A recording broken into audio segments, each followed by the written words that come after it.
Hi Foundation students, I'm with Genevieve and she's here to help us explain the activity. What we're going to do is we're going to play a little bit of bowling, so you need to make sure that you've set up 10 pins just like us, or you might not have pins at home, so you might use drink bottles or things like that instead. And what we have to do is roll the ball and see how many we knock over. Are you ready, Genevieve? Ready. Let's go.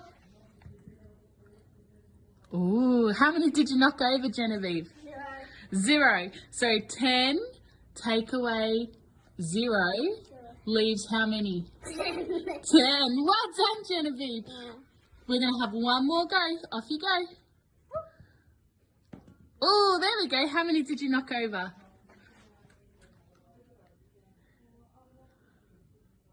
11. Oh, how many did you knock over though?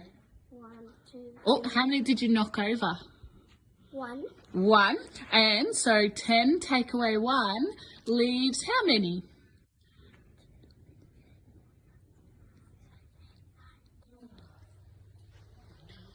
9. Well done. Fantastic job.